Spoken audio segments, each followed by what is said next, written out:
La segunda sesión de Islam. Ya he hablado tanto de Apocalipsis que se me sale solo el tema.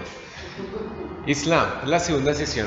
La sesión anterior vimos acerca de la historia preislámica, o sea, todo lo que era la historia antes de que llegara el Islam al siglo séptimo. Y de hecho, eso ya está en este DVD, el primer DVD. Ahí está toda la historia de cómo llegó al Islam hasta el siglo séptimo, cuál fue toda la antesala para que apareciera el Islam en el siglo séptimo. Hoy vamos a hablar directamente del Islam en sí. La próxima sesión, la próxima semana vamos a hablar, hoy va a ser lo espiritual, por así decirlo, lo religioso, lo central de su religión, básicamente.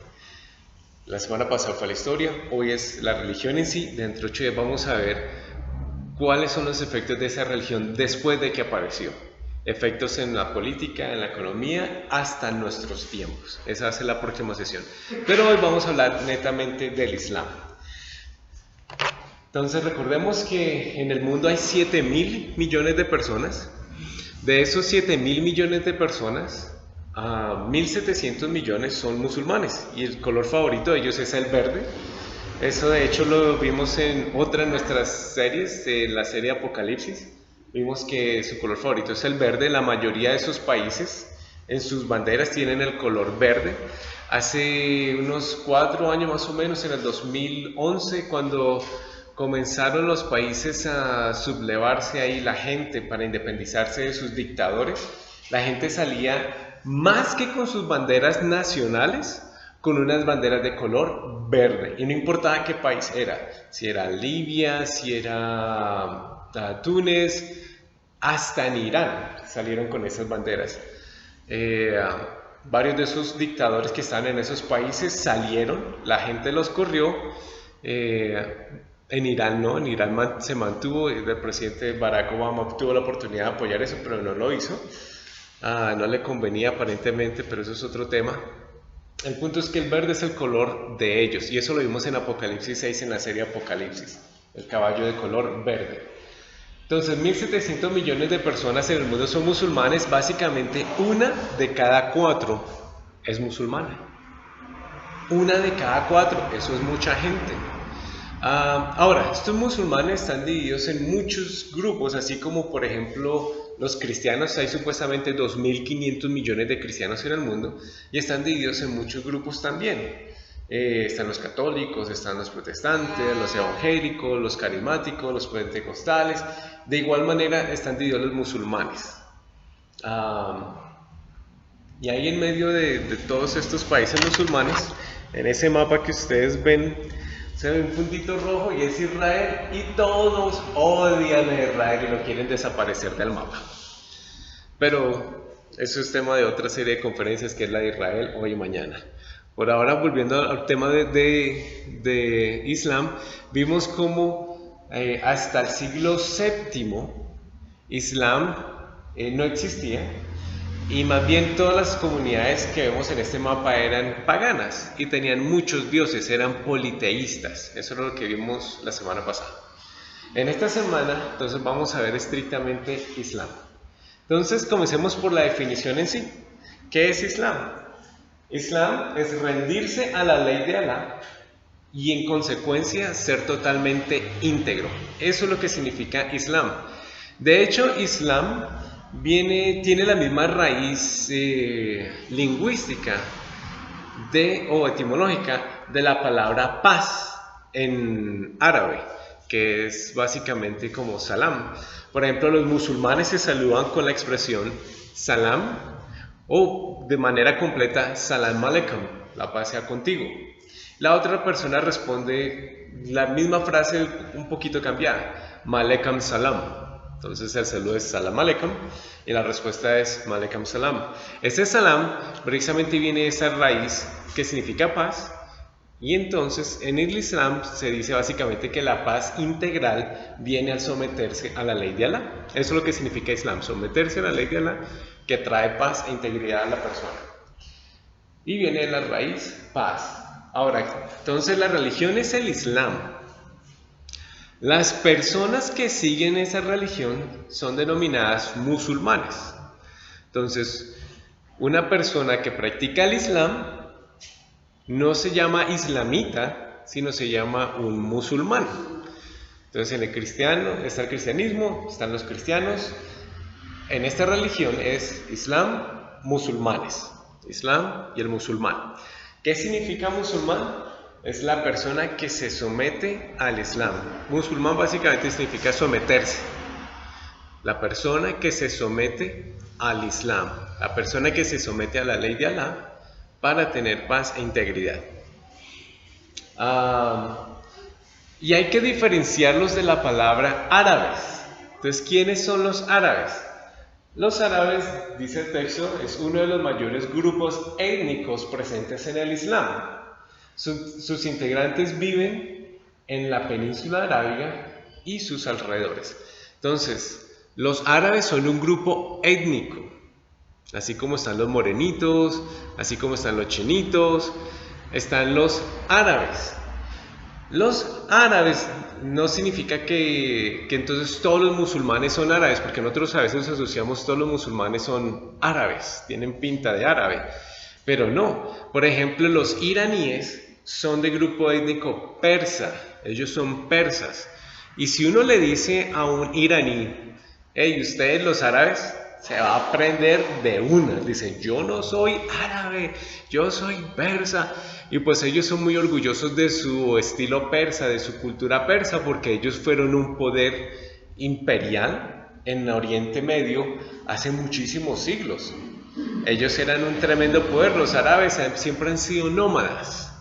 Pero recordemos que, por ejemplo, los que tumbaron al imperio babilónico en el siglo VI antes de Cristo, los que lo tumbaron fueron los medos persas, los medos y los persas. Y fueron un poder en ese mundo conocido.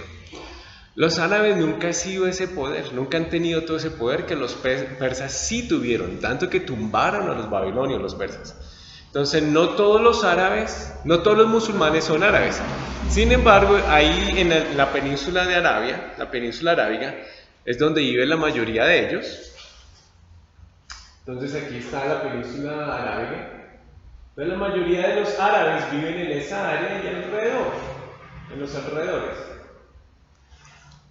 Pero no todos los musulmanes son árabes. Entonces, no hay que confundir, como es musulmán, entonces es árabe.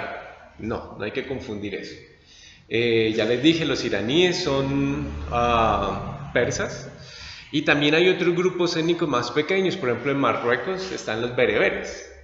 Y los bereberes es un grupo pequeñito, están ahí, si ustedes pueden ver ese mapa, están aquí en la esquina de lo que es Marruecos, más o menos, y son musulmanes, pero no son árabes. Es como decir que todos los católicos son europeos, porque cuando vino España, entonces ahora todos somos españoles, ¿no? Los españoles están en España, aunque hay mucho católico inclusive en Latinoamérica. ¿Okay? Entonces, no confundir eso. Árabe es el grupo étnico, musulmán es la persona que sigue el Islam, y los árabes es uno de los grupos étnicos más grandes que siguen el Islam, pero hay muchos otros grupos étnicos que siguen el Islam y que los hace a todos ellos musulmanes. Entonces, la diferencia religiosa de la diferencia cultural. El mayor personaje del Islam es el profeta Mahoma o Mohammed. El profeta Mahoma nació en el año 570 de nuestra era, hace unos 1500 años aproximadamente. Nació en el año 570 en la Meca, que es la capital de Arabia hasta el día de hoy. Y él murió en el año 632. Él vivió 62 años aproximadamente. Cuando él nace, como a los 5 años de edad muere su padre, a los 8 años muere su madre aproximadamente. Entonces, que para la edad de los 8 años se queda sin padres. Y un tío es el que lo recoge a él. Este tío es de la Meca, de la familia que en ese momento presidía sobre la Meca, que eran los Quraysh. Entonces ellos eran los que dominaban la Meca, y dominaban la Cava, que era el lugar donde está el cuadrito negrito que vimos hace 8 días, en la sesión anterior, donde ahí estaban los dioses paganos. La familia de Alá, perdón, de Mohammed, o de Mahoma, en español lo conocen mejor como Mahoma. La familia de Mahoma entonces adoraba al dios Luna, que para ellos era masculino, la luna era masculino y el sol era femenino. Pero es la misma idea babilónica de adorar al dios sol. En este caso que el masculino se le colocó fue a la luna. Por eso es que la media luna está por todo lado hasta el día de hoy. O sea, aunque la media luna era el símbolo de su dios principal ahí en la península arábiga, principalmente en la ciudad de la Meca. Después de que Mahoma acaba con todo ese paganismo politeísta que tenían muchos dioses, más bien entonces se mantiene el símbolo pagano de la luna.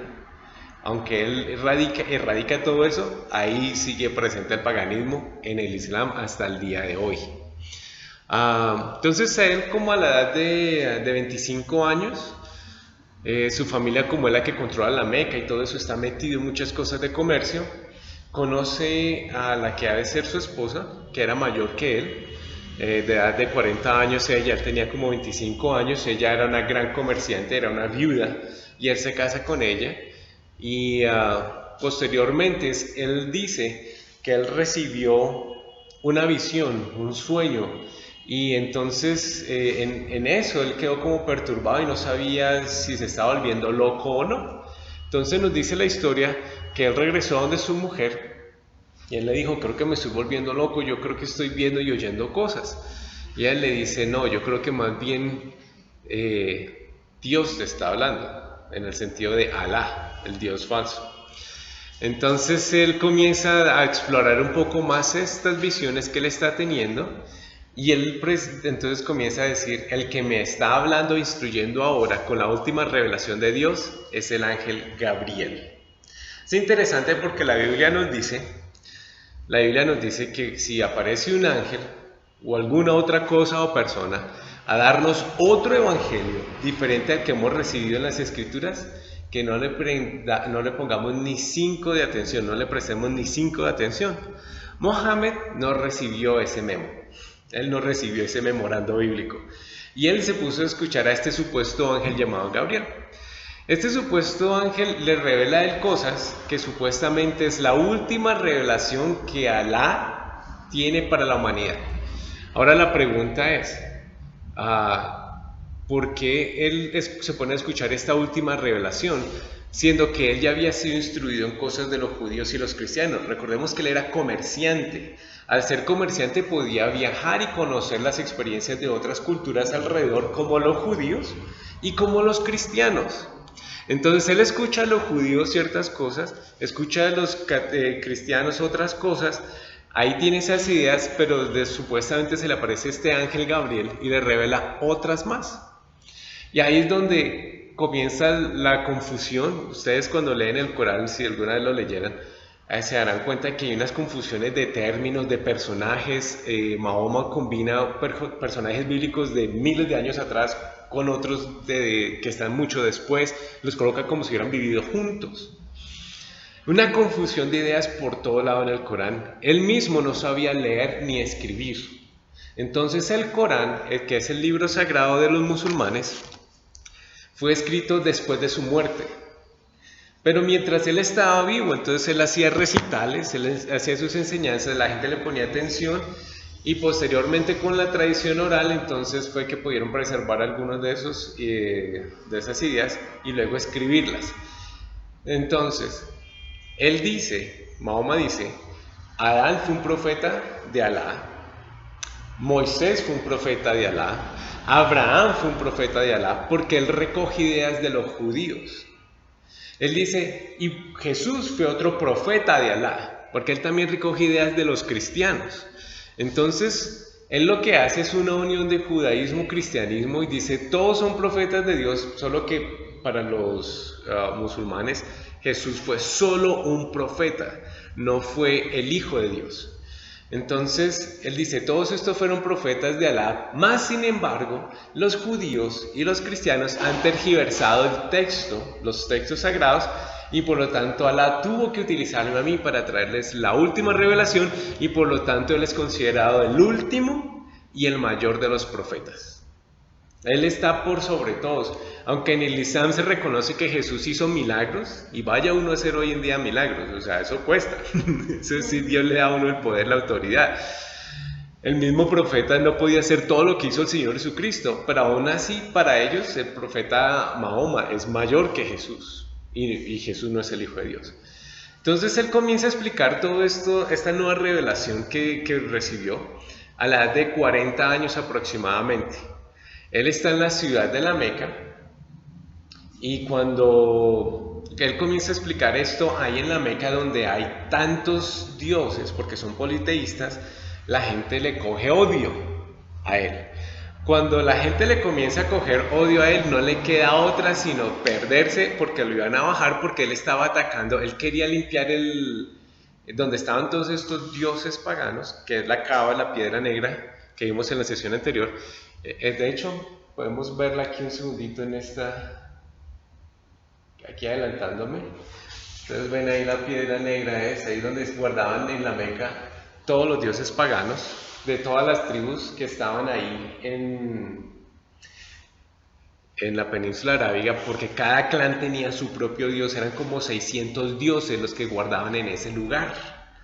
Él quiso erradicarlos a todos, y él quería, así como todos los judíos están juntos con un solo Dios, y como los cristianos están juntos también en su estilo de adorar a un Dios, él dice, yo quiero que todos nosotros los árabes y las otras comunidades alrededor adoremos a un solo Dios y ya dejemos de andar por detrás de estos 600 dioses. Él tenía hasta en parte un buen sentir.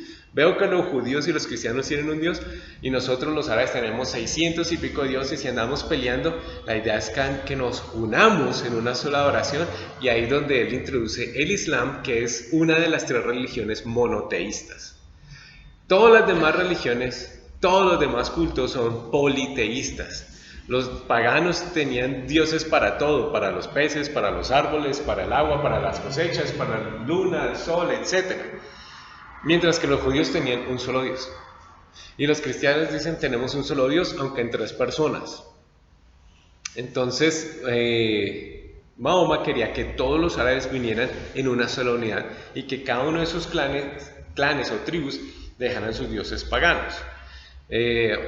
Cuando él comienza a hacer eso ahí en la Meca, lo corren, le toca huir para salvar su vida, y se va a huir a otra ciudad que se llama Medina. Ahí en Medina él comienza a enseñar. Anteriormente esa ciudad se llamaba Yatrib, pero le cambiaron el nombre a Medina. Cuando él comienza a enseñar esto de que hay un solo Dios, que tenemos que dejar estos dioses paganos, ahí sí la gente le presta atención a él. Ahí sí hay más comezón de oír por lo que él dice. Entonces comienzan disputas entre Medina y la Meca. La Meca siendo la ciudad más importante, donde venían ahí toda la gente para hacer comercio, y cada año venían ahí a adorar en la piedra negra, en la Kaaba, venían a adorar a sus diferentes dioses una vez al año. Qué curioso que hoy en día, más adelante vamos a verlo, los musulmanes vienen a la Meca a adorar a Alá una vez al año. Esa práctica no es nueva del Islam, era una actividad preislámica, cuando los diferentes clanes venían a adorar a sus dioses que estaban en la Kaaba. El punto es que, estando en Medina, más gente lo oye, eso no le gusta a los de la Meca, y entonces comienza una disputa entre las 2 ciudades. Y disputa me refiero a guerra, y de guerra me refiero con sangre. A tal punto que, después de varias guerras, Mahoma decide ir con 10.000 de sus soldados hacia la Meca. Y como tenía tantos, la Meca no le ofreció mucha resistencia, ganó, entró, y ahí hasta el día de hoy se practica el Islam. A la fuerza fue que tuvo que entrar a la Meca para cambiar todo el paganismo, y hasta el día de hoy el Estado Islámico, ¿qué es lo que quiere hacer? A la fuerza que la gente que no sea musulmana siga a su Dios Alá. Es la misma onda hasta el día de hoy. Desde que el Islam nació hasta nuestros días, su método de evangelismo no ha sido el convencimiento, aunque no falta el que se convenza.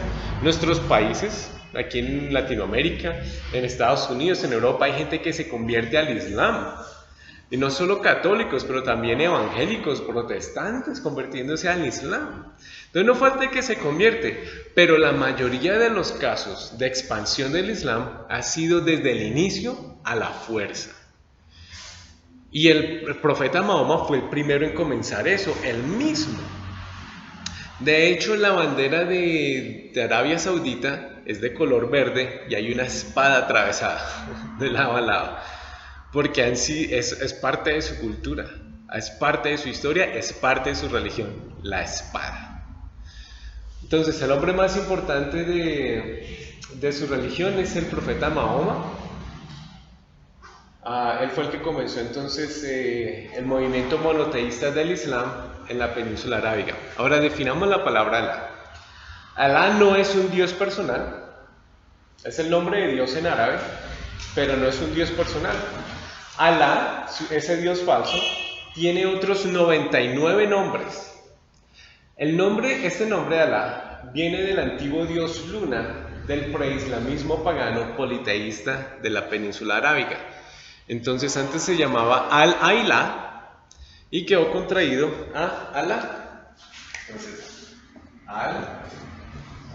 Al-Ailá y la contracción quedó Alá.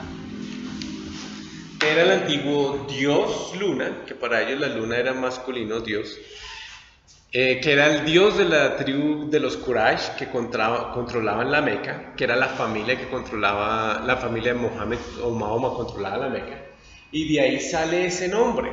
Este es un nombre reciclado de un dios pagano, el del dios Sol, Luna, que es el equivalente al dios Sol de los demás cultos paganos. Tiene otros 99 nombres, pero ese es el más sobresaliente y el que predomina hasta el día de hoy. Ahora, ¿qué es el Corán? Corán significa recitación. Entonces, ese es el libro sagrado, el Corán. Significa recitación. Está dividido en 114 suras o capítulos.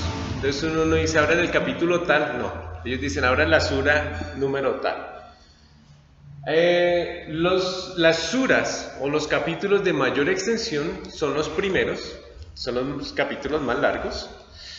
Y los últimos capítulos son los más cortitos, son de unos parrafitos nomás, mientras que los primeros capítulos pueden de ser hojas y hojas y hojas. O de básicamente lo que nosotros llamaríamos versos. Los primeros capítulos pueden tener centenares de versos y los últimos capítulos pueden tener 3, 4, 5 versos.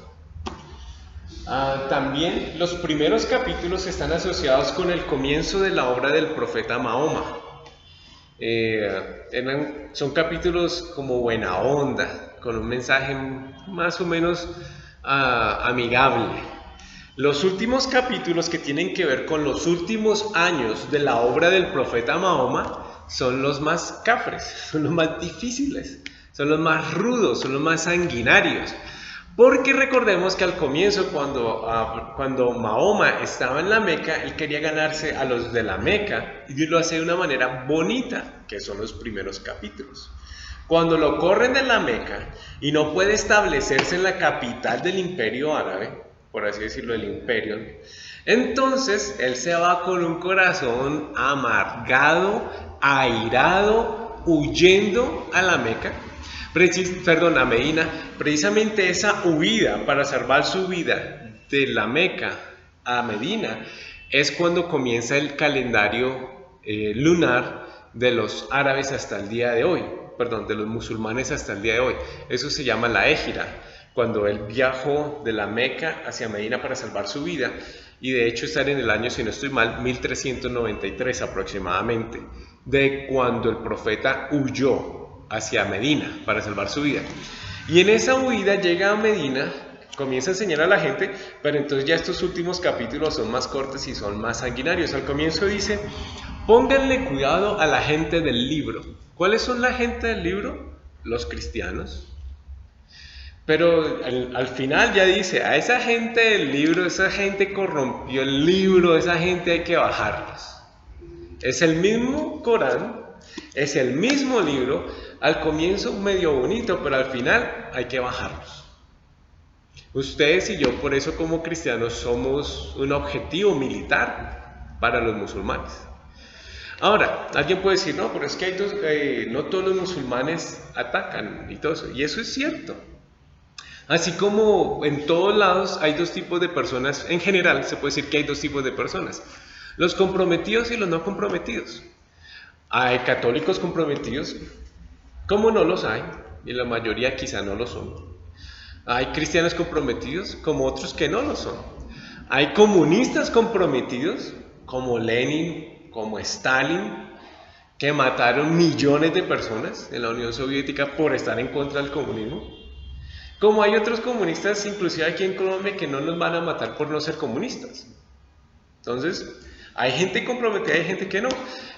Así como los hay socialistas, así como los hay izquierdistas, derechistas, hay gente comprometida y hay otros no. En todo lugar hay gente comprometida y otra no. Lo mismo con el Corán, lo mismo con el Islam. La gente que no sale a matar son denominados moderados. Son musulmanes moderados porque no salen a matar. Pero cuando uno lee el Corán, uno se da cuenta que en realidad los musulmanes moderados están fuera de la onda. Porque el Corán los anima a que tienen que tomar armas, a que tienen que entrarle con el Islam a todo el mundo y ese mundo o se convierte o adiós pues. Es que ahí lo dice, ahí está escrito. Entonces esos moderados son los que están así como los cristianos mediocres.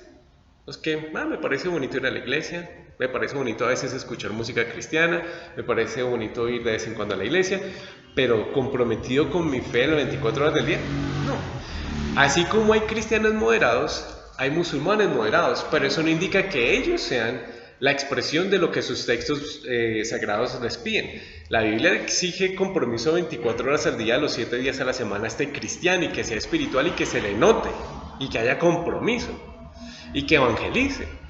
En este lado, en el Corán, entonces le exige, tomen las armas, tenemos que cambiar este mundo, porque hay solamente dos mundos, Dar al-Islam y Dar al-Harb. Dar, la casa del Islam, Dar al-Harb, Dar al-Islam, la casa del Islam, y Dar al-Harb, la casa de la guerra. Los que no están en el Islam, ¿qué son? Están en la casa de la guerra, son nuestro objetivo. Entonces los moderados en ambos grupos, tanto cristianos como los musulmanes, no están siguiendo sus textos sagrados respectivamente. No lo están siguiendo respectivamente. ¿Estamos? ¿Me siguen? El Corán entonces significa recitación. Está dividido en 114 suras. Los primeros son más largos que los últimos y los primeros son amigables, los últimos no, porque es cuando ya estaba encendido en ira el profeta Mahoma. Significa recitación porque usualmente eso era recitado oralmente. El profeta Mahoma no sabía leer ni escribir. Entonces, como les dije, posteriormente la gente en la tradición oral comenzó a escribir y esa es otra disputa con el Corán, que hay muchas versiones del Corán. Bueno, hoy en día hay menos, porque pues en la tradición oral se perdían muchas cosas. O algunos decían, no, el profeta dijo esto, y otro texto decía, no, él dijo esto, diferente a lo otro. Entonces hubo un personaje en la historia del Islam que entonces cuando él vio todas estas diferentes versiones, decidió comenzar a perseguir por toda la península arábiga todas las versiones del Corán que no eran como la de él, y las quemó. Pero no todas fueron quemadas y hay unas que sobrevivieron y ahí es donde se puede comparar que hay diferencias. Entonces ellos dicen, el Corán no debe ser traducido a ningún idioma, sino que tiene que ser leído en el árabe. Por eso es que cuando las mezquitas llegan a un país, por ejemplo aquí en Colombia, en esta última mezquita que abrieron en Bogotá, ofrecen clases de culinaria árabe, ofrecen clases de árabe y todo eso, pero es con el efecto de islamizar, número uno. Y número dos, ofrecen las clases de árabe para que la gente pueda leer entonces el Corán en el lenguaje porque no se debe traducir. no puede ser estudiado en traducción, no debe ser repetido en otra lengua que no sea el árabe. Entonces por eso es que ofrecen estas clases, y en esas clasecitas no falta el incauto que no la agarra y resulta siendo islamizado. Siguiente punto. Otra definición que vale la pena aclarar, porque está en los medios de comunicación bastante, es califa. El califa es el sucesor, significa sucesor. Es el representante del profeta y de Alá en la tierra. Y posteriormente, obviamente, es el líder del califato. Entonces el califa es como el vicario de Cristo para los católicos. Es el vicario de Alá y del profeta. Es el representante. Y obviamente es el líder del imperio o califato, donde están los musulmanes. Y ahí hay mucho que decir, pero vamos a utilizar estos mapas para entender un poquitín qué es lo que está pasando o por qué nos concierne esto del califato. En el siglo VII, cuando nace el Islam, entonces comienza a expandirse primeramente en la península arábiga. Aquí está la Meca, más arribita está Medina. Posteriormente, en ese mismo siglo, comienza a expandirse un poquitín más, que es este otro color que tenemos acá. Y a final del siglo VII, antes de que se acabe, inclusive el Islam se extiende hasta España y hasta lo que conocemos como Pakistán. Entonces, desde el siglo VII hasta el siglo XV, España era habitada por musulmanes. Muchas de nuestras cosas como latinos y de nuestro idioma vienen de los árabes, vienen de los musulmanes, vienen de esa cultura, de esa religión inclusive.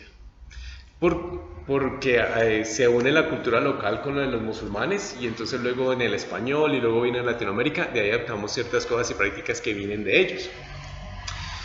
Entonces desde el siglo VII hasta el siglo XV estaban ahí.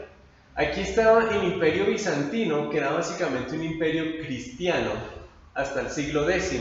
Entonces aquí era el borde entre el Islam y el cristianismo europeo, y aquí también era el borde del cristianismo europeo contra el Islam. Desde el siglo VII hasta... Este es a partir del siglo VII, pero en el siglo XV... ellos ya habían llegado a todo lo que era otra vez Europa, norte de África, pero ya estaban entrando por este lado también de Europa. Entonces aquí estaba el borde del Imperio Bizantino, pero cae el Imperio Bizantino aproximadamente en el siglo X y comienzan a entrar en lo que es ahora Rumania, Grecia, casi que hasta Viena. Entonces cuando los musulmanes ven esto es territorio que era de ellos, por lo tanto lo quieren reconquistar. Los musulmanes que están comprometidos, que están siguiendo el Corán, que son los que matan, porque es lo que el Corán les anima a que hagan, es el ejemplo que les dejó el profeta Mahoma mismo. No fue que el profeta dijo, algunos vayan, no, es que él fue también a hacer guerra. Entonces cuando ellos ven esto de la historia, ellos dicen, pero Europa era nuestra, tenemos que volver a nuestra tierra otra vez. Y entonces ahí tenemos lo que ahora el Estado Islámico, o también denominado ISIS, está diciendo. ISIS, que surgió hace un par de años atrás, por causa de que ellos eran parte de Al-Qaeda. Al-Qaeda fue la que ocasionó la caída de las dos torres gemelas en el 2001, pero como no siguieron peleándola así bien grande y bien fuerte, hubo un grupito que dijo, no, tenemos que sacar el Islam adelante, Al-Qaeda se está quedando dormidos, están lentejos, vamos a hacerlo nosotros. Y ahí es donde nace ISIS, que ahora, hoy en día, ya se autodenominaron, más bien es el Estado Islámico. ¿Y qué es lo que ellos quieren? Ellos quieren formar un califato. Déjenme regreso al anterior. En el califato hasta el siglo XX, hasta el 1922, miren esta fecha, hasta 1922, ¿sí ven que no hay fronteras? No hay fronteras. porque todo era un solo califato, un solo imperio. Cuando se acaba la Primera Guerra Mundial, entonces se divide en todo esto entre Francia e Inglaterra principalmente. Son los que ellos tumban al Imperio Otomano cuando se acaba la Primera Guerra Mundial. Tumban al Imperio Otomano. Otomano básicamente es el Imperio Turco. Ahí estaba basado en lo que hoy en día es Turquía. El Imperio Otomano es otro nombre del Imperio Turco. Los turcos tenían todo ese imperio. Desde ahí, desde Turquía, se lideraba a todo el mundo musulmán. No había barreras, no había fronteras. Desde 1517 hasta 1917 aproximadamente, hace 100 años nomás. Todo eso era un solo país, por así decirlo, un solo imperio, un solo califato. Cuando cae el Imperio Otomano al final de la Primera Guerra Mundial en 1917, entonces Inglaterra y Francia comienzan a dividir todos estos países, como los conocemos hoy en día. Jordania, Líbano, Siria, Egipto, ahí fue esa distribución, esa división de países en 1917. Y entonces este Imperio Otomano, este Imperio Turco, como califato, desaparece y queda dividido. ¿Qué es lo que quiere hacer ISIS o el Estado Islámico? Volver a unirlo, que todos queden bajo un solo control de un solo califa, que controle todo el califato. Pero ¿qué tan grande quieren que sea su califato de aquí, como dice el texto, de aquí a 5 años? De aquí a 5 años, estamos en 2015, para el 2020, ISIS quiere que todo esto que está en negro sea el califato oficial. Esa es la meta del Estado Islámico. Y como ustedes pueden ver, eso es un gran terreno del planeta Tierra. En África, en Asia y en Europa. En Europa otra vez hasta Viena y otra vez Andalucía o básicamente España, más la India y todo este sector.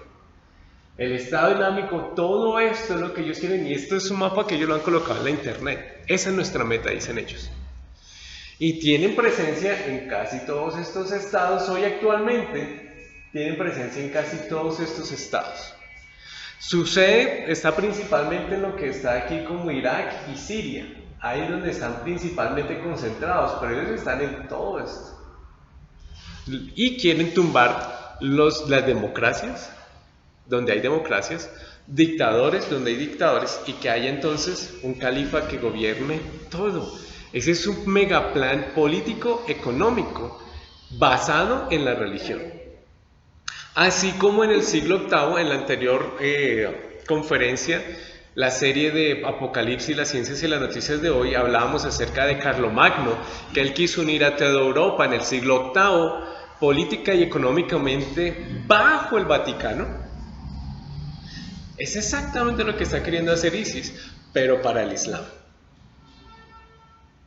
Y tiene que ver todo con nosotros, porque ahí está el petróleo, como suban o bajen los precios, va a afectar con nuestros cauchos, nuestros plásticos, nuestros objetos, porque son derivados del petróleo, los combustibles, los transportes, etcétera, etcétera. Tiene todo que ver con nosotros. Y esa es la meta de ellos. Y nosotros ya vimos en la otra serie de conferencias de Apocalipsis, las ciencias y las noticias de hoy, que las cosas se iban a poner muy duras en la zona del río Éufrates. Iban a ser liberados 4 ángeles. Las naciones de la tierra iban a concentrarse cerca del río Éufrates. Que los reyes del oriente iban a venir cuando el río Éufrates se ha secado. El río Éufrates ahorita está... Ahí es donde vive ISIS, o el Estado Islámico. Ahí es donde está su sede central. Repito, aquí en Irak y en Siria. Justo en esa zona. Ahí es donde está precisamente todo ese mover de armas, de aviones de guerra, de tanques, de misiles, de cohetes. Se están concentrando ahí como nunca antes en la historia de la humanidad. Ahorita. Esos temas de la otra serie de conferencias que ya vimos, de Apocalipsis, las ciencias y las noticias de hoy. Pero entonces ahora cuando vemos este mapa de ISIS, ahora en esta serie de conferencias que es el Islam y nosotros, el Islam nos está afectando a nosotros. No solamente allá, pero es que están mandando misioneros islámicos por todo el mundo para que nosotros también aquí nos convirtamos, y por eso nos acaban de abrir otra mezquita. Si no estoy mal, la mezquita que está en Maicao es la mezquita más grande de Latinoamérica. Si no lo sabían, la mezquita de Maicao es la más grande de toda Latinoamérica y lleva ahí años. San Andrés llena también de musulmanes también. Entonces están metiéndose en nuestras culturas. Ahorita están viajando millones de musulmanes hacia Europa. Y ya vimos la semana pasada uno de los efectos de esa migración. Varios de esos que supuestamente eran refugiados migrantes, que los medios de comunicación nos dijeron ellos son solamente refugiados de Siria y uno que otro de otro colado de otro país.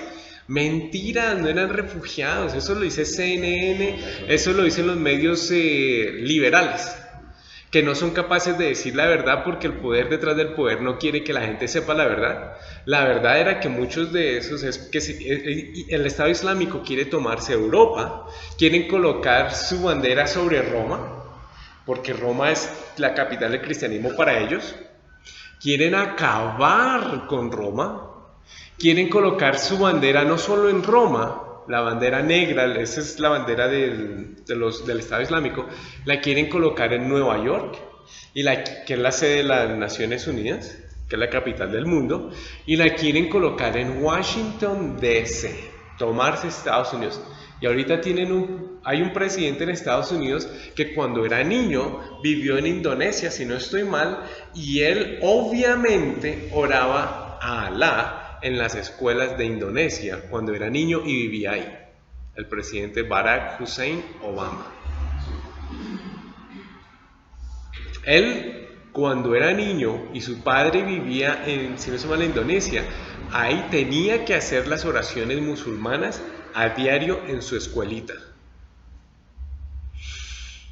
Y este presidente le está abriendo las puertas a algo que se llama The Muslim Brotherhood, o los hermanos musulmanes, que es una de las mayores organizaciones supuestamente políticas, pero que en realidad quiere expandir el Islam por todo el mundo, y son los que apoyan y crearon a Hamas, que son los que atacan a Israel, y ayudaron precisamente a Osama Bin Laden cuando fue a crear y se independizó con Al-Qaeda.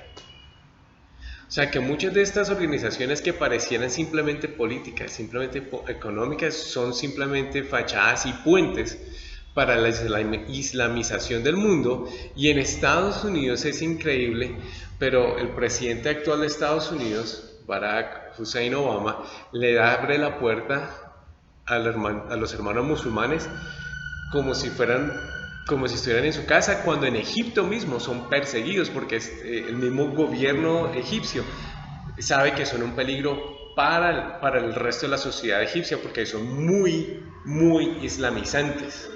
Entonces son musulmanes, pero aún dentro de los musulmanes el actual gobierno egipcio no le da el poder a los hermanos musulmanes porque saben que estos quieren islamizar y matar al que está en contra de ellos. Son unas caspas. Y entre ellos mismos no se aguantan. Y ese es el ejemplo que tienen desde el profeta Mahoma, desde el siglo VII, matándose unos a otros. Llevan 1300 años matándose entre ellos mismos porque tienen diferencias de opiniones. Eso ahorita lo vamos a ver un poquito más adelante.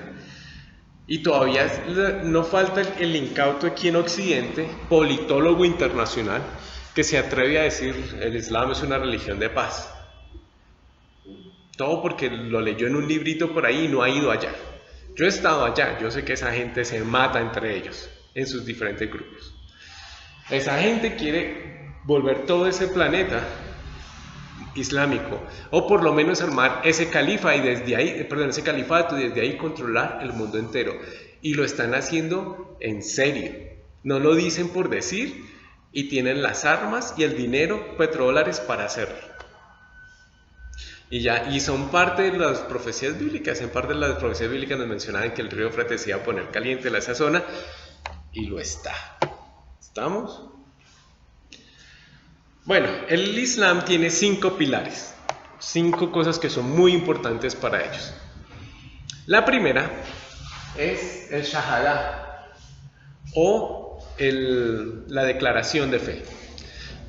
Para que uno sea musulmán uno tiene que declarar lo siguiente delante de un musulmán: yo creo en Alá como el único Dios y que el profeta Mahoma es su profeta. Perdón, y que su representante es el profeta Mahoma. Yo creo en Alá y que su profeta es Mahoma. Cuando uno dice eso delante de un musulmán, esa es la declaración de fe, uno se convierte en musulmán.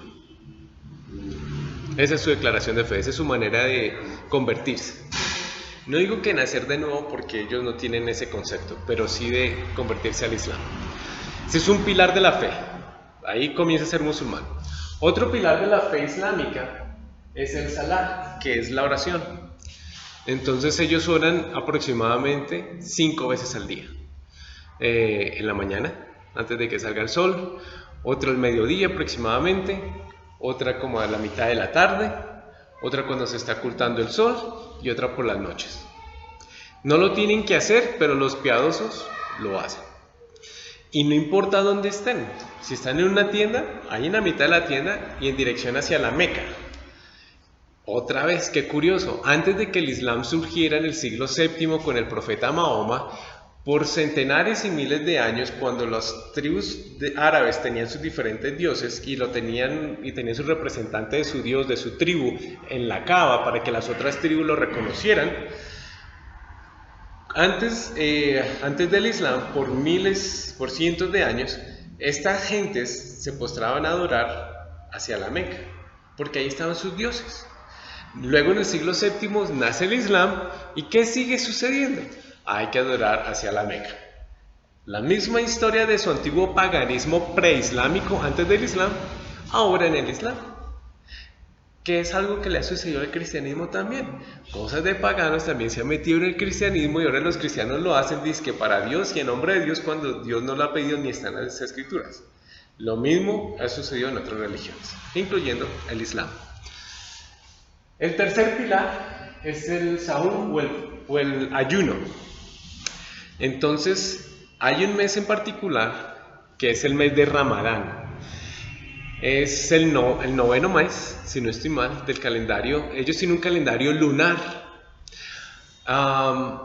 Pero cada año cae en un mes diferente de nuestro año.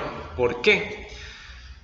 Porque ellos tienen un calendario lunar donde, a diferencia del calendario lunar rabínico y el bíblico, hay 12 o 13 meses cada año, depende cómo esté el año, para compensar y con la órbita solar, para compensar, no para igualar, pero para compensar. Los musulmanes con su calendario están ahí los 12 meses y se acaban y comienza el otro año. No hay compensación. Entonces cada año Ramadán va a caer en una época diferente de nuestro calendario. Puede caer este año en Navidad, el otro año, la siguiente ocasión va a caer en enero, en noviembre, más antes.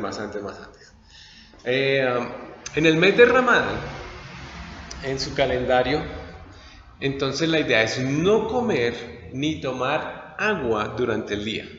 Desde que sale el sol hasta que se pone, no comen ni toman nada, como una manera de demostrar su fe, como una manera de sacrificio, como es un ayuno, básicamente, la idea de un ayuno, por su fe, para demostrar que están comprometidos y que quieren agradar a su Dios, Alá. Pero ya cuando se oculta el sol, eso sí es tragalona, pero completa, eso sí comen todo lo que no comieron el resto del día. Y es hasta un poquito feo porque durante el día no toman ni agua. Y cuando cae en el invierno, en el verano, y eso es súper calientísimo, ni agua toman. Los que son bien piadosos, y la mayoría lo son, no lo hacen. No toman agua, ni siquiera agua. Anyway, pero por la noche eso sí comen a la medianoche, a las 3 de la mañana. No sé si ustedes se acuerdan de Adrianita Ballesteros, que salió en misiones a países musulmanes, estuvo aquí en esta iglesia hace un tiempo. Y sí, entonces nos dice, 3 de la mañana la gente está en el restaurante de ella comiendo porque pues se está preparando para el resto del día. Entonces por la noche eso sí es comilona. El cuarto pilar del Islam es el zakah o el dar limosnas. Entonces ellos dan limosnas como manera de demostrar a Dios su bondad, su caridad. Entonces dan limonas a los que pueden, ayudan a los que pueden. Este es uno de los 5 pilares. El quinto pilar es el Hajj, que es el peregrinaje a la Meca. Entonces, las personas que tienen suficiente dinero para ir a la Meca una vez al año, entonces, o una vez en su vida, por lo menos, entonces paga su viaje para ir hasta la Meca y llega a la Meca y está la piedra cava en la mitad y dan vueltas recitando sus oraciones. Llegan a cierto punto donde pueden recoger unas piedras y lanzarlas como no es un lago, pero una zona donde pueden tirar las piedras, donde supuestamente le están lanzando piedras a Satanás. Eso es lo que ellos creen. Y luego salen purificados y salen más limpios, más santificados y vuelven otra vez a sus vidas normales. Los que tienen dinero tienen que hacer esa peregrinación por lo menos una vez en la vida. Y entonces por eso es que se visten de blanco y por eso es que van millones de personas allá.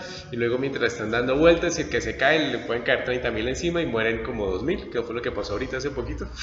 Murieron como 200, yo no sé. Cada año mueren una cantidad de gente porque se caen y es tanto el empujón y todo eso que mueren y centenares. Eso acabó de pasar este año también, que murieron muchísimos.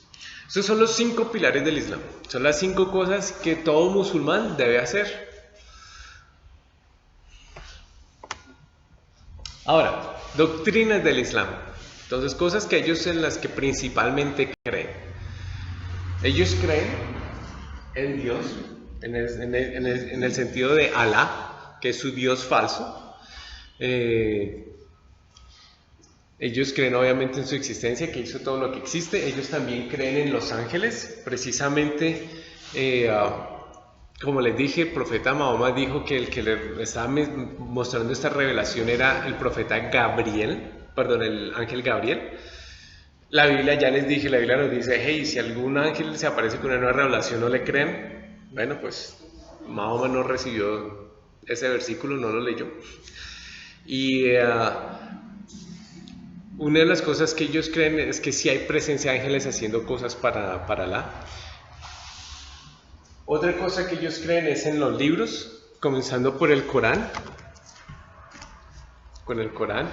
Hay otros libros, por ejemplo está el Hadith, que es también una tradición, que esa la voy a mencionar más adelante.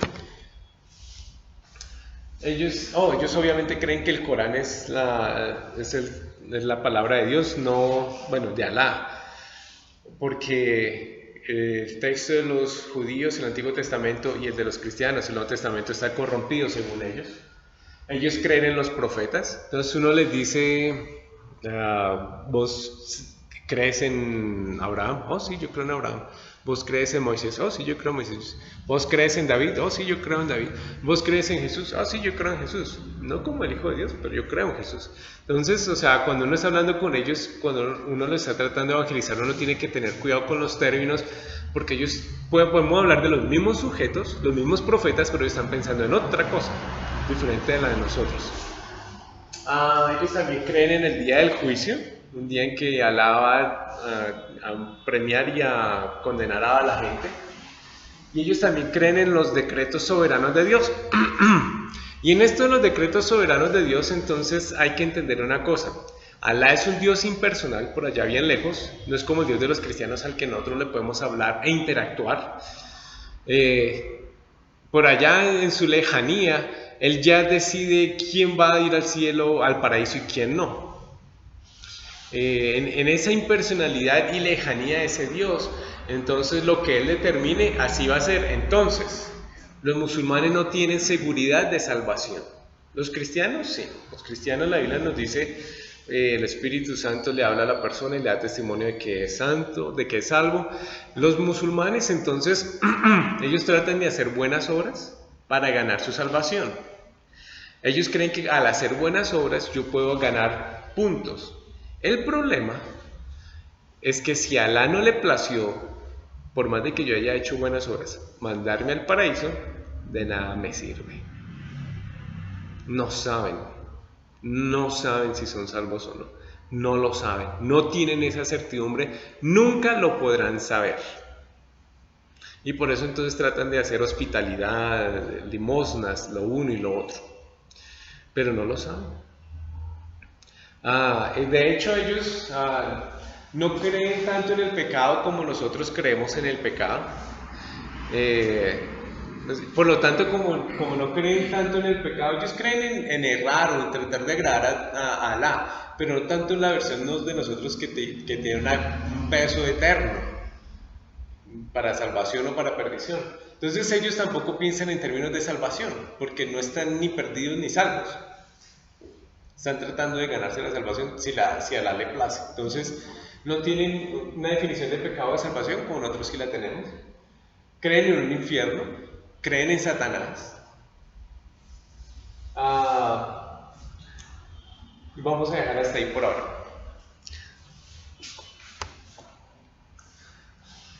Para los que están curiosos acerca del derecho musulmán, entonces para ellos el Corán es la base de su derecho. No es como nuestras culturas occidentales, que para nuestra cultura occidental seamos cristianos, seamos judíos, seamos de Francia, de Estados Unidos, de Colombia. A la larga, el derecho que premia es el romano. Y no importa qué religión tenga la persona. No importa si yo soy cristiano, judío, católico.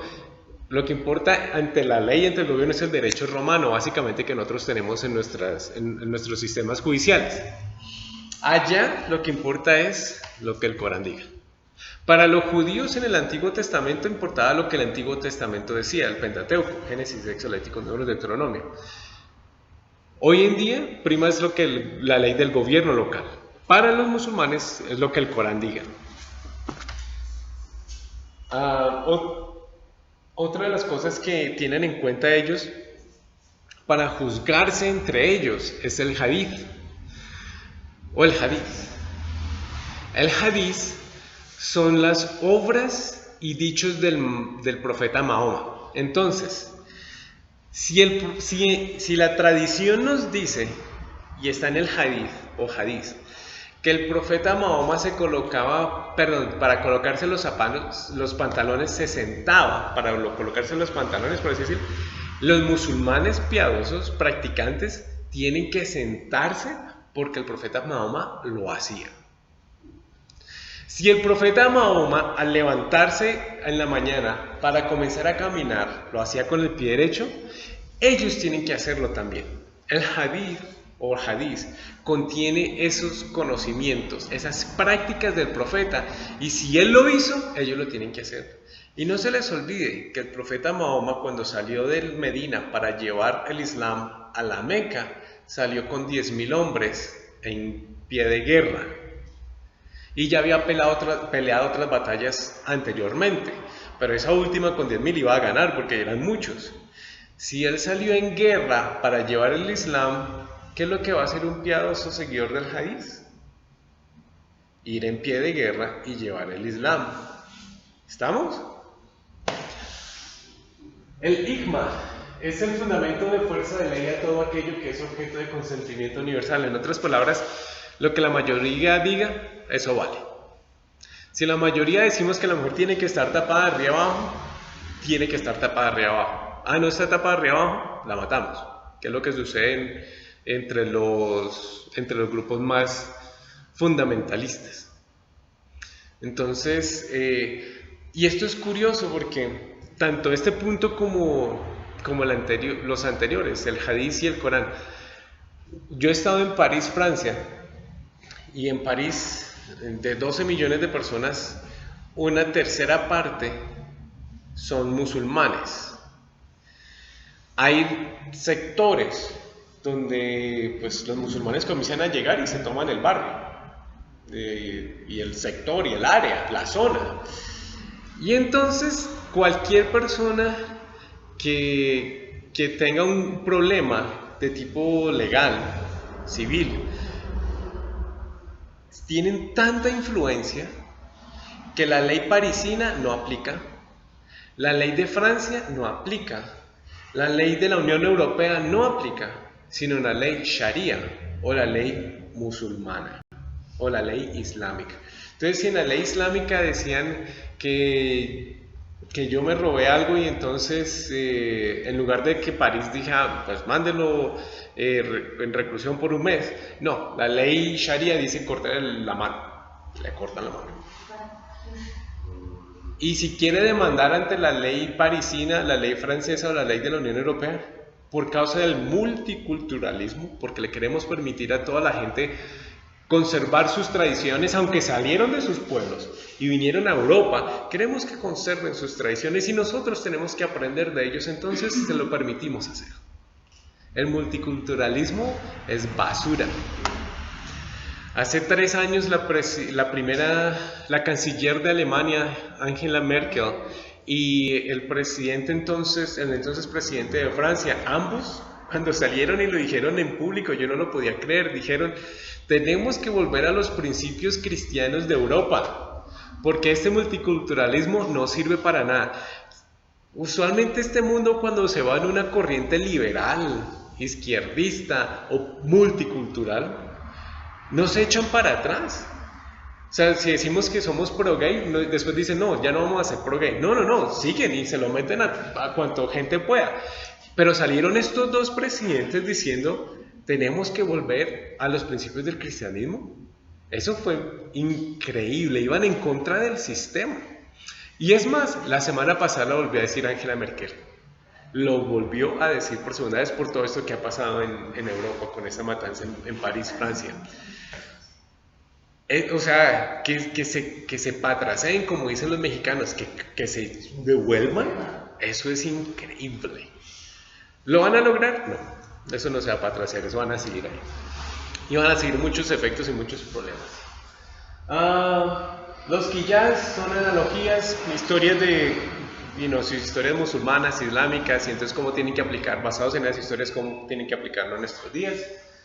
Y de vez en cuando utilizan el derecho romano para salir adelante. Pero les digo, allá en París, Francia, pues me aterraba que a veces la policía y las cosas de emergencias, ambulancias, no se metían por miedo en esos sectores musulmanes. Y es que ellos van allá y no cambian. Los centroamericanos, hondureños, guatemaltecos, mexicanos van a Estados Unidos, pero se adaptan. Quizá no hablan inglés, pero no van a cambiar la cultura, ni el idioma de Estados Unidos. Se adaptan. Los musulmanes, cuando pasan de África o de Asia hacia Europa, no se adaptan. Siguen vistiéndose así las mujeres. Los hombres siguen practicando sus cosas. Si en la calle los agarra a la hora de orar hacia la Meca, se toman la calle, se ponen a orar hacia la Meca en plena vía pública, aunque es ilegal romper el tráfico de personas y de vehículos, pero los gobiernos no se quieren meter con ellos y los dejan, porque no se quieren ganar el odio de esa gente, porque ya sabemos cómo es el odio de esa gente, las Torres Gemelas, los aviones caídos, ahora que tomaron el avión de Rusia, ahora que mataron a esa gente en París, Francia. Ese es el odio de esa gente. Entonces no se quieren meter con ellos. Ahora, el Islam, entonces ya les dije, son 1.700 millones de personas, uno de cada 4, y están divididos en muchos grupos. Los dos grupos sobresalientes son los sunitas, que son los que siguen la Sunna. La Sunna era básicamente las enseñanzas del profeta, Mahoma, la Sunna. El 80% de los musulmanes siguen la Sunna, o son sunitas. Aún así, dentro de esos sunitas, entonces están divididos en muchísimos grupos. Están los de Al-Qaeda, están los Wahhabi, que son los de Arabia Saudita. Los Wahhabi son también musulmanes duros. Allá no se puede armar una iglesia cristiana en Arabia Saudita, es ilegal. Los Wahhabis son como sectas, diferentes grupos dentro de los sunitas. Ellos son los que financian la creación de muchas mezquitas alrededor del mundo. Mezquitas son los templos de reunión de los musulmanes. El Estado Islámico son sunitas también. Y hay muchos grupos. Así como existen, por ejemplo, los católicos romanos, y que está entonces la orden de los dominicos, la orden de los agustinos. Bueno, algo así es esto de los sunitas. No tienen un poder central, aunque lo quieren colocar, que sería el califato, el califa. Entonces, pero cada uno creen de esta manera parecida. Entonces, la suna. Los otros son los chiitas, que son un 15%. Los chiitas también están divididos en varios grupos. La mayoría están en Irán. Y por ejemplo, Irán apoya al presidente Assad de Siria porque él pertenece a una secta que es parecida a los chiitas. No siguen el estilo sunita. Los chiitas salen de que uno de los descendientes del profeta Mahoma, Ali, a través de su hija Fátima, entonces cuando hubo una disputa de poder quién iba a seguir sucediendo al profeta, entonces unos dijeron no, sigamos la suna, lo que el profeta dijo, y otros decían no, sigamos al descendiente real, por así decirlo, del linaje, que es Ali. Ahí fue cuando se dividieron los sunitas de los chiitas. Entonces los chiitas, para completar, son muy bélicos, esos son muy rabiosos. Pues precisamente son los que han estado en el imperio persa, bueno, los descendientes del imperio persa, o Irán. Y el día de hoy ustedes y yo sabemos que Irán quiere acabar con Estados Unidos, el Satán grande quiere acabar con Israel, que es el Satán pequeño. Acaban de firmar un tratado de que supuestamente no van a crear armas nucleares, pero ahora tienen más yellow cake o torta amarilla para crear bombas nucleares. La patada. Son los más bélicos, tanto que al otro lado del mar, que está la península arábiga, donde está Arabia Saudita, que son sunitas, están tratando de comprarle ahora a Pakistán armas nucleares para defenderse de los iraníes cuando tengan la suya. Se están armando porque se odian, y eso que ambos son musulmanes. Chiitas, sunitas, bombas nucleares, cerca al río Éufrates, Biblia por todo lado. ¿Estamos? Y pues los otros grupos están el sufismo. Los sufistas son más como ¿cómo es la palabra? Místicos, son más místicos, son más de abandonemos este mundo pagano y este mundo pecaminoso, y más bien elevémonos en otros, son más místicos. Y hay otro grupo así por el estilo dentro del Islam. Quiero explicar estos otros términos que están acá. Jihad. Jihad, los moderados, los musulmanes moderados dicen, es la lucha interna que una persona tiene para tratar de hacer el bien y agradar a Allah. Esa es la lucha interna. Entonces eso es lo que dicen los moderados. Lo que dice el Corán y lo que dicen el Estado Islámico, lo que dicen los persas, los iraníes, lo que dicen los wahabitas o los wahhabis de Arabia Saudita, es jihades, tenemos que llevar el Islam cueste lo que nos cueste. Si es a la espada ha de ser. Si es con tanques de guerra como los del Estado Islámico, le entramos, no hay rollo. El jihad es esa lucha de llevar el Islam a los otros. No es una lucha solamente interna, es parte, pero también es una lucha externa. Ir y llevar su método de evangelismo a la fuerza si es preciso. Eso es jihad. Para los moderados algo interno, pero para el Corán y esta gente que está practicando estas matanzas, que son verdaderos, eso es verdadero Islam. A veces se pasan y se rayan, pero ese es el verdadero Islam. Eso fue lo que hizo el profeta Mahoma cuando salió de Medina a la Meca, con la espada. Ellos tienen una opción del paraíso. El Islam es muy machista, las mujeres no van. Yo cuando estaba en Azerbaiyán, entrando a un pueblito con 7 personas, 4 de ellas mujeres, 3 de ellas mujeres, nos preguntaban cuántas ovejas queríamos por ellas, por cada una de ellas. 3 ovejitas por una. ¿Qué es lo que le pasó a Malala, la niña esta pakistaní, si no estoy mal, que está en una zona donde estaban los talibanes, y los talibanes son otros radicales, gente que está siguiendo el libro al pie de la letra lo máximo que puede, el Corán, y entonces le dijeron, ¿para dónde vas? Para la escuela. No hay escuela para ti, niñita, y ahí la trataron de matar, solo que sobrevivió y pues ahora está hablando de eso. Esa es la religión de paz que nos dice el presidente Barack Obama y George Bush. El Islam es una religión de paz, ¿sí? ¿De verdad? ¿Y qué le pasó a Malala? Y la otra es que nos dicen Nosotros dicen, somos una religión de paz. Espera un momentito. Todos los días en los países musulmanes están persiguiendo a gente de otras fe, especialmente cristianos. Y no son los radicales que están por allá en un campo de entrenamiento y que vienen al pueblito y matan a la persona. No, no, no. Cuando este jovencito o esta jovencita se convierte, o este señor o señora se convierte al cristianismo, su papá, su mamá, su hermano, su hermana, el vecino son los que salen a matarlos. No es cuando vienen los radicales de por allá del campo de entrenamiento y vienen. No, no, no, no. Porque ellos saben que ellos tienen que eliminar ese mal. Y ellos mismos, su familia, son los primeros en hacerlo. Unos les cortan la amistad y los dejan ir. Otros se encalientan. Para nosotros es un placer erradicar a este hereje. Entonces, eso que nos dicen, no, es que son solo los grupos islámicos por allá. No, lean las noticias. Cada rato en Pakistán, cada rato en Afganistán, la gente local es la que está acabando con la iglesia local. La gente local es la que está matando al cristiano. No es los grupos extremistas por allá. El lechero, el panadero, el de la esquina son los que lo están haciendo. Su papá y su mamá. Entonces no me vengan a decir que son los grupos radicales nomás. Mentira. Pa.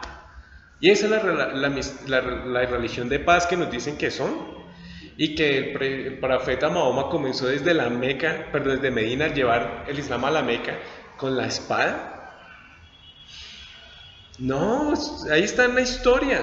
Son mentiras lo que están diciendo y la gente le cree. Y luego gente local, como lo leyó en un libro, en una revista, no, que los islámicos moderados creen es, islámicos moderados vale nada. Los verdaderos musulmanes son los que hacen esto. No solo los que están en campos de entrenamiento por allá, sino también los locales. Y entonces ellos creen que morir por la causa del Islam los manda derechito al cielo. Si es un hombre, lo están esperando 72 vírgenes. Y si usted es un hombre de los palestinos, el imán, el jefe religioso de los palestinos que están ahí luchando contra Israel, entonces él dijo hace como unos 10 años, si mueren por la causa de Palestina, Alá les tiene a ustedes 250 vírgenes por a cada uno de ustedes. Ya no son 72, son 250. Porque él lo dijo. La mujer vale, no mucho. No mucho. No mucho. Existe todavía en muchos de esos lugares, aunque tratan no de negarlo, sino de opacarlo. Todavía existe ay Dios mío, se me olvidó la palabra, castración femenina a las niñas para que no puedan sentir placer sexual cuando tengan relaciones. Todavía lo practican hasta el día de hoy. Y en Europa, cuando sucede eso, en el multiculturalismo, entonces cuando van a defender los derechos de la niña, ¿cuál derechos de la niña? Es práctica del Islam, no hace nada el gobierno local. Hasta en Europa sucede por causa del multiculturalismo. Están las noticias. Europa sometiéndose a lo que Winston Churchill dijo una vez, el gran primer ministro inglés, el Islam es la religión del desierto, de la arena, no sirve para nada. Y bueno, vamos a dejar hasta aquí. Ya vimos un poquitito más de lo que creen en el Islam. Dentro de la semana pasada o en la sesión anterior vimos la historia preislámica, todo lo que tenía que suceder para que en el siglo VII surgiera el Islam. Hoy hablamos del siglo VII, qué es lo que trata el Islam, qué es lo que enseña hasta nuestros días, cuáles son algunos de sus alcances. La próxima semana veremos qué es lo que está sucediendo con el Islam desde el siglo VII hasta nuestros días y qué va a suceder precisamente hacia el futuro y que tiene que ver inclusive con relación a la Biblia, pero básicamente mirando el presente y el futuro del Islam. Se va a hacer la próxima conferencia.